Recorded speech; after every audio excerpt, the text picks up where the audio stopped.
नमस्कार, मैं रवीश कुमार। क्या आप मोदी सरकार की जेल फैक्ट्री के बारे में जानते हैं, जिसमें विपक्ष के मुख्यमंत्री से लेकर तमाम नेताओं के अलावा प्रोफेसर, रिसर्चर, वकील और सामाजिक कार्यकर्ताओं को 6-6 साल के लिए जेल में डाल दिया जाता है और फिर कई साल तक जेल में उन्हें सड़ाने के बाद सबूतों के न मिलने के आधार पर जमानत दे दी जाती है। इस फैक्ट्री में डाले गए लोगों में से कोई जेल में ही मर गया, किसी की नौकरी चली गई, किसी का शरीर बीमारियों से ग्रस्त हो गया, किसी के जीवन के कई साल बर्बाद हो गए। सभी के परिजनों ने जो मानसिक यातना झेली, आर्थिक प्रताड़ना झेली, वो अलग है। जब भी इस जेल फैक्ट्री में किसी को डाला जाता है, गोदी मीडिया के एंकर लगाकर इन्हें जनता की अदालत में अपराधी साबित कर दिया जाता है। आपसे बार बार कहा जाता है कि अदालत पर भरोसा कीजिए, निर्दोष हैं तो जांच एजेंसियों का सामना कीजिए, लेकिन अब कई मामलों में यह साबित हो चुका है कि बात भरोसा करने की नहीं है, बात है उसकी नीयत की, जो सरकार के आलोचक लोगों को गंभीर से गंभीर धाराओं में कई साल के लिए जेल में बंद कर देते हैं। इन तस्वीरों को आपने हमारे कार्यक्रमों में कई बार देखा होगा। भीमा कोरेगांव केस प्रधानमंत्री की हत्या की साजिश के नाम पर इतनी जिंदगियों को तबाह करने वाला केस बन गया है। इस केस के बारे में कैसे जाना जाए और कैसे बताया जाए।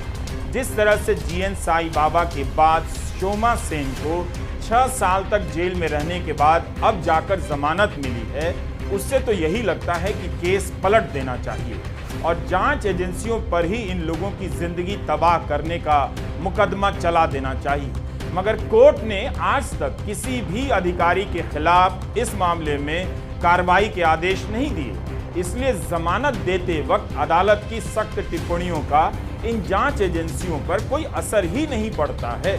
उनके लिए अदालत की फटकार सुनना रूटीन का काम हो गया है। भीमा कोरेगांव कोई मामूली मामला नहीं। इस केस में बंद 80 साल के स्टैन स्वामी जेल में ही मर गए।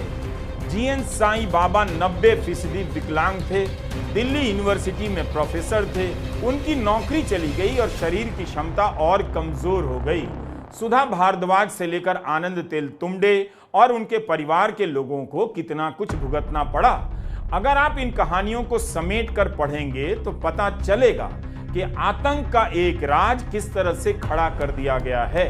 पूरा का पूरा मैदान बोलने वालों और सवाल करने वालों से खाली कर दिया गया है और जो लोग इस तमाशे को देख रहे हैं, जिन्हें लगता है कि कुछ गलत नहीं हो रहा है, दरअसल वो भी इस जेल फैक्ट्री के डर से गलत को गलत नहीं बोल पा रहे हैं। एक बार आप इस किताब को पढ़ जाइए। अल्पा शाह की किताब भीमा कोरेगांव केस के एक एक डिटेल को रिकॉर्ड करती है। आपके रोंगटे खड़े हो जाएंगे।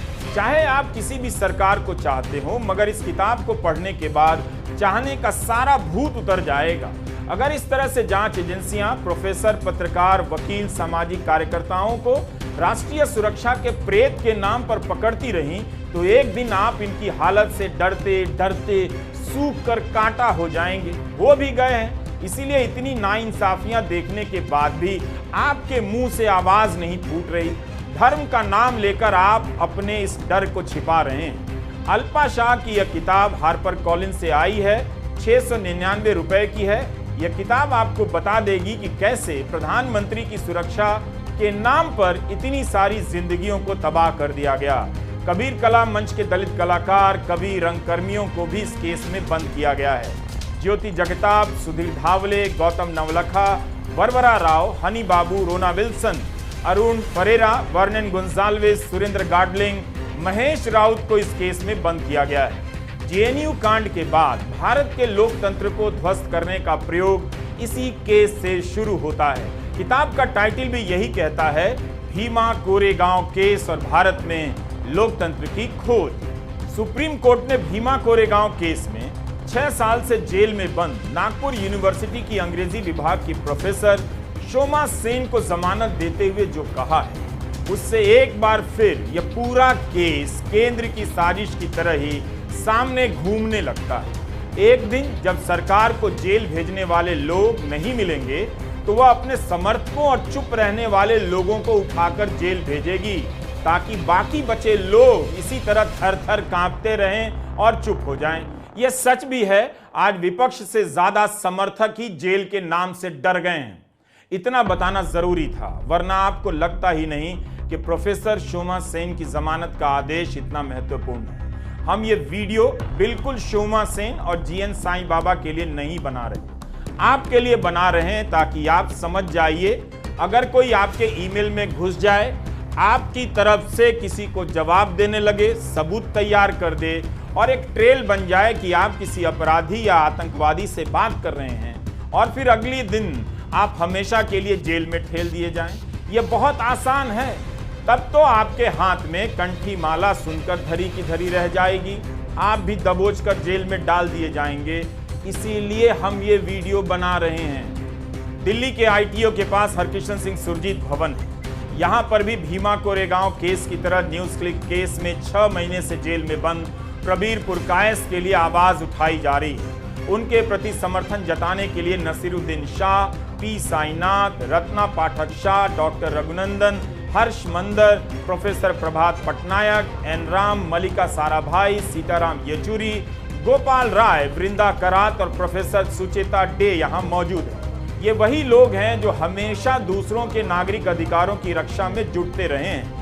भीमा कोरेगांव केस में जब एक एक कर प्रोफेसर, वकील, सामाजिक कार्यकर्ता धरे जा रहे थे, तब प्रोफेसर रोमिला थापर, लेखिका अरुंधति रॉय, प्रोफेसर रामचंद्र गुहा, प्रताप भानु मेहता, आनंद पटवर्धन जैसे लोग सुप्रीम कोर्ट गए। गोदी मीडिया के लिए इन लोगों का जमा होना भले कोई खबर नहीं, लेकिन उस गोदी मीडिया के लिए तो आप जनता भी खबर नहीं है। कोई कवर नहीं करेगा तो इसका मतलब नहीं कि लोग आवाज नहीं उठाएंगे। न्यूज क्लिक एक अच्छी खासी न्यूज संस्था थी, लेकिन कथित रूप से चीन से फंडिंग लेने के आरोप में छापा पड़ा और यह संस्था तबाह कर दी गई। इसके संस्थापक प्रबीर पुरकायस अक्टूबर महीने से जेल में हैं। इस केस का पैटर्न भी दिल्ली शराब घोटाले से मिलता जुलता है। इसमें भी एक करीबी को सरकारी गवाह बना लिया गया। प्रबीर पुरकायस वो शख्स हैं जिन्होंने आपातकाल का विरोध किया, उस समय भी जेल गए। The question arises, if a person can be put in jail for 6 years without any prima facie evidence of the person being associated with any terrorist act or any terrorist group, then who is answerable for it? We are now in a situation where anybody can be put in jail without any evidence whatsoever. As a matter of fact, the NIA put up a case before the Supreme Court on Shoma Sen's bail, saying that bail is not a right, which of course the Supreme Court turned down. But we are now in a position where the argument is that a person can be put in jail without any evidence, but asking for bail is not a right. It is a complete inversion of what one would imagine is a fundamental right guaranteed under the Constitution. Now, this is the kind of inversion which you also find in the case of Probir. I should say a little bit about the background. Plenty of searches, as we just heard, were made in Probir's office, his home, and so on for incriminating evidence without any being found. इससे पहले कि गोदी media के anchor आपको lecture दें, जिस तरह से संजय सिंह के केस में दे रहे थे कि अदालत पर भरोसा कीजिए, जांच एजेंसियां जो कह रही हैं वही सही हैं, आप जज नहीं। उन सबको याद रखना चाहिए कि संजय सिंह के केस में 6 महीने तक जेल में रखने के बाद भी कोई मनी ट्रेल नहीं मिला। किसने संजय को दिया, संजय ने पैसा किससे लिया, इसका कोई सबूत नहीं। होता तो जिस मामले में 2 साल से जांच चल रही है, ईडी सबूत पेश कर देती। ठीक यही होता लग रहा है 6 साल से जेल में बंद दलित प्रोफेसर शोमा सेन के केस में। 6 साल तक इस बेहतरीन प्रोफेसर को जेल में बंद रखा गया। 5 अप्रैल को सुप्रीम कोर्ट के जस्टिस अनिरुद्ध बोस और जस्टिस ऑगस्टिन जॉर्ज मसीह की बेंच ने शोमा सेन को जमानत देते हुए कहा कि शोमा सेन पर लगाए गए आरोपों में यूएपीए के अपराध दिखाई नहीं देते हैं। इसका भी कोई आरोप नहीं कि उन्होंने कोई भड़काऊ भाषण दिया था। शुरुआती एफआईआर में उनका नाम भी नहीं था। शोमा सेन ने प्रथम दृष्टया किसी प्रकार की आतंकवादी गतिविधि नहीं की। न ही इस आरोप को पुष्ट करने वाला कोई संकेत है कि शोमा सेन ने आतंकवादी गतिविधियों को फंड किया या उसके लिए उन्हें पैसे मिले। उन्हें पैसे मिले हैं यह आरोप केवल थर्ड पार्टी ने लगाए हैं। उनके खिलाफ किसी प्रकार की रसीद नहीं जिससे पता चले कि पैसे जुटाने में उनका हाथ रहा है। उनके प्रतिबंधित माओवादी संगठन से भी जुड़े होने के साक्ष्य नहीं हैं। फोरेंसिक रिपोर्ट में बताया गया है कि उनकी हार्ड डिस्क से डिलीट की हुई ऑडियो और वीडियो फाइल बरामद हुई है, लेकिन इन फाइलों में क्या सामने आया है इसका कोई ठोस प्रमाण कोर्ट के सामने नहीं रखा गया है। केवल यही पता चल रहा है कि कुछ डिलीट किया गया है। तो बताइए, पहली नजर में कोई संकेत तक नहीं, सबूत तो छोड़ दीजिए, कोई संकेत नहीं कि शोमा सेन ने आतंकवादी गतिविधियों को फंड किया और उन्हें 6 साल के लिए जेल में डाला गया। सुप्रीम कोर्ट ने फैसले में लिखा है कि शोमा सेन करीब 6 साल से जेल में हैं। वे 66 वर्ष की आयु पार कर चुकी हैं और अभी तक आरोप तय नहीं हुए हैं। आदेश में लिखा है कि अदालत मानती है कि किसी भी प्रकार की आतंकी कार्रवाई करने का कोई प्रयास हुआ है, पहली नजर में इसके संकेत नहीं मिलते हैं। अदालत ने यह भी पाया है कि सेन पर आतंक विरोधी धाराएं लगाई गई हैं तो दिखना चाहिए कि एकता, अखंडता, सुरक्षा, आर्थिक सुरक्षा या भारत की संप्रभुता को खतरा पहुंचाने का मकसद रहा हो या पहुंचाया गया हो। यही नहीं, ऐसी कार्रवाई के पीछे आतंकी स्ट्राइक का इरादा रहा हो, लोगों में आतंक फैलाने की संभावना रही हो। लेकिन एनआईए ने जो भी सबूत रिकॉर्ड पर लाए हैं उसे देखने के बाद कोर्ट इन आरोपों को मानने से इनकार करती है। अब आप सोचिए, जिसे मन करे उसके खिलाफ मनी लॉन्ड्रिंग का केस लगाओ ताकि बिना जमानत के जेल में सड़ा दो, या फिर आतंक की धारा यूएपीए लगा दो ताकि जमानत ना मिले। 6 साल बाद ये हालत है कि एनआईए के पास दिखाने के लिए कोई ठोस सबूत नहीं। फिर इतने साल तक शोमा सेन की जमानत का विरोध क्यों किया गया? आप एक बात समझिए, मैं क्यों हिंदी के कई अखबारों को रद्दी अखबार कहता हूं। किसी में इस केस के बारे में डिटेल से नहीं बताया जाता, इसलिए ताकि उसका पाठक कभी समझने के लायक ना रहे, नागरिक बन ही ना सके, झुंड बना रहे केवल धर्म के नाम पर। भीमा कोरेगांव केस में एक और आरोपी हैं रोना विल्सन।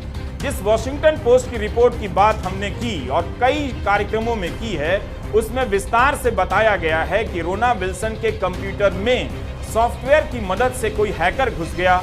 वह रोना विल्सन बनकर 2 साल पत्राचार करता रहा। इससे सामने वाले को लगता था कि रोना ही मैसेज कर रहे हैं।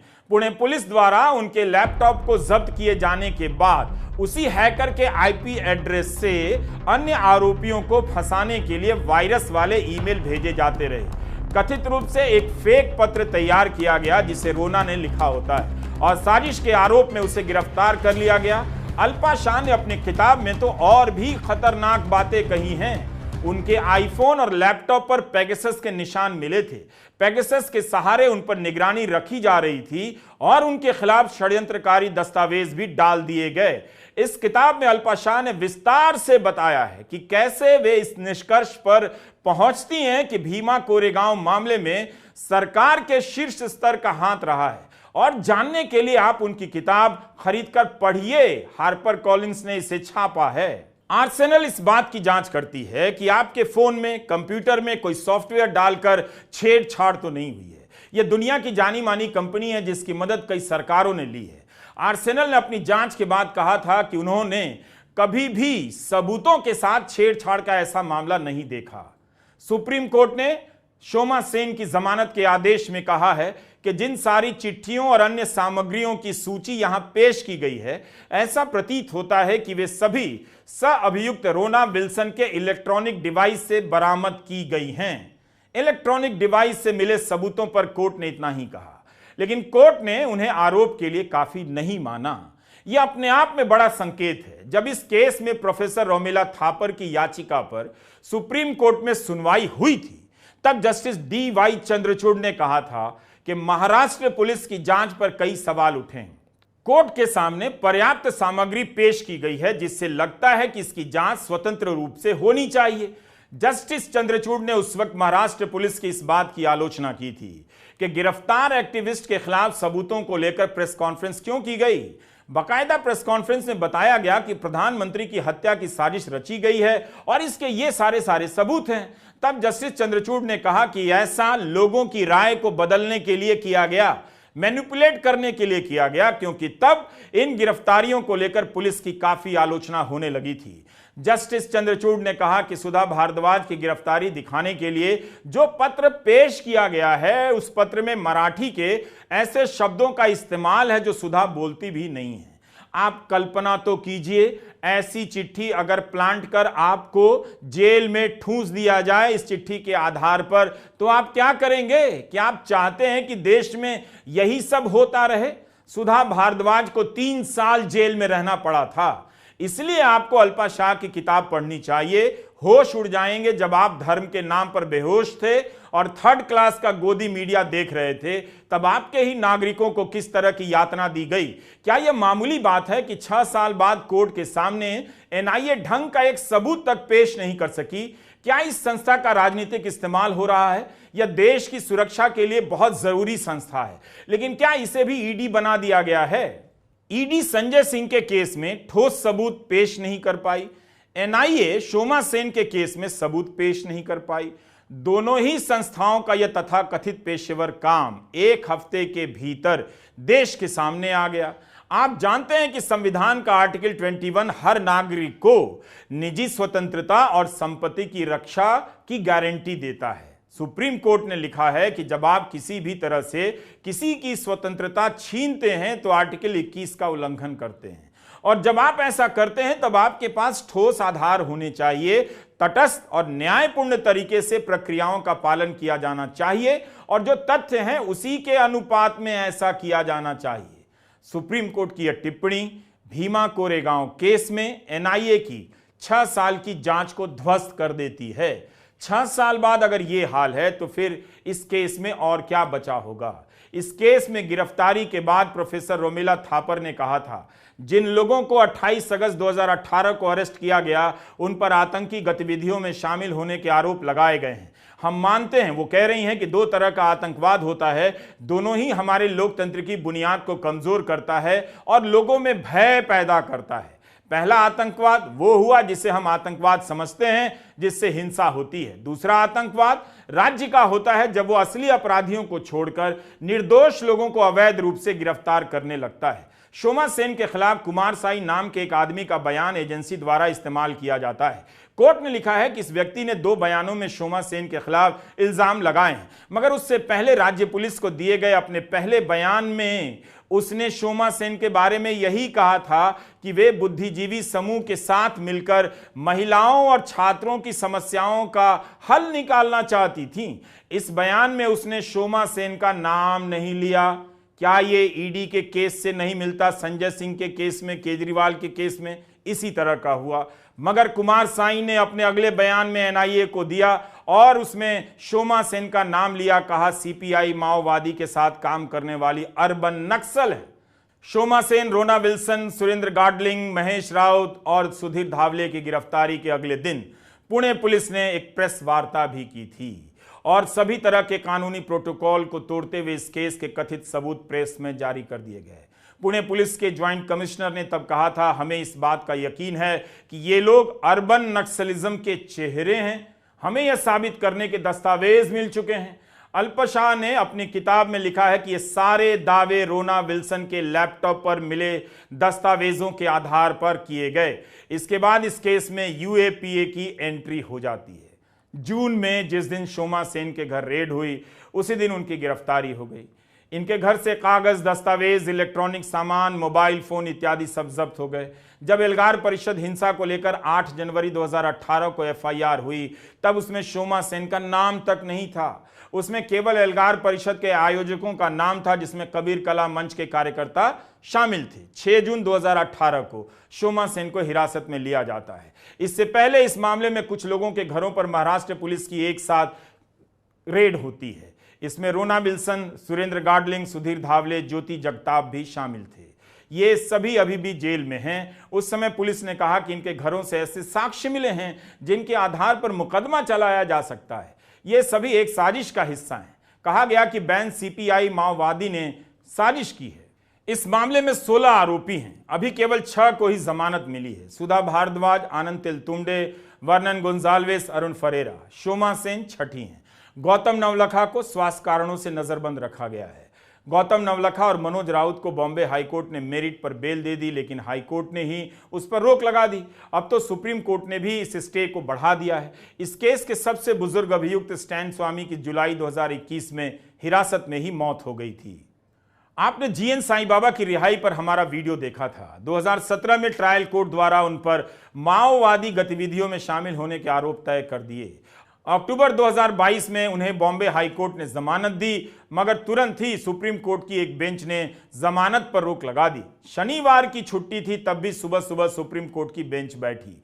क्या आपको बताया जाता है बार बार कि एक विकलांग प्रोफेसर को जेल में डालने के लिए छुट्टी के दिन सुप्रीम कोर्ट ने सुनवाई की। उसके बाद यह मामला फिर से बॉम्बे हाईकोर्ट गया और कहा गया कि फिर से मेरिट पर केस की पड़ताल हो। इसके 1.5 साल बाद बॉम्बे हाईकोर्ट ने फिर से जीएन साईं बाबा को केस के मेरिट के आधार पर जमानत दे दी। उन्होंने जेल में कुल 3,588 दिन बिताए। उनके केस को खारिज करते हुए हाईकोर्ट ने कहा कि अभियोजन पक्ष उनके खिलाफ किसी प्रकार का सबूत पेश नहीं कर सका। जीएन साईं बाबा के खिलाफ कोई आरोप साबित नहीं होते हैं और इस केस में यूएपीए के प्रावधान नल एंड वॉइड हैं।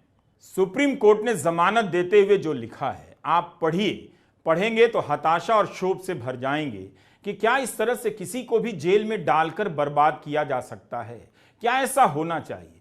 प्रधानमंत्री की कथित हत्या की साजिश का केस इस तरह से खड़ा किया जाता है? क्या यही इसकी गंभीरता है कि कई कई साल बाद तक कोई सबूत ना हो और जमानत पर आरोपियों को छोड़ना पड़े? किसी भी तरह से देखिए तो यह केस जेल में बंद लोगों के जीवन को बर्बाद करने का ही मामला लगता है। इतनी क्रूरता की छूट तो किसी भी सरकार या अफसर को ना मिले, भले आप उस सरकार को कितना भी चाहें। इसीलिए प्रबीर पुरकायत से लेकर अरविंद केजरीवाल हो या भीमा कोरेगांव केस में बंद किए गए सामाजिक कार्यकर्ता हो या पत्रकारों के यूट्यूब चैनल जब बंद किए जाते हैं तब थोड़ा सतर्क हो जाइए, वरना एक बार संवैधानिक अधिकार हाथ से गया, राज्य का आतंक आपके घर में घुस जाएगा, तब धर्म भी आपको नहीं बचा पाएगा। आप बचेंगे तो केवल संविधान से ही। आखिर कब तक यह सब चलता रहेगा कि पुलिस या जांच एजेंसी किसी को चोरी से लेकर आतंक के केस में फंसा दे? यह मामला केवल कुछ लेखक, वकील या चंद सरकार विरोधी लोगों का नहीं है।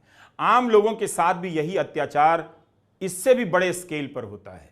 यही कारण है कि कांग्रेस ने इस बार अपने घोषणा पत्र में इस पर कई ठोस वादे किए हैं कि अब ऐसा नहीं होगा।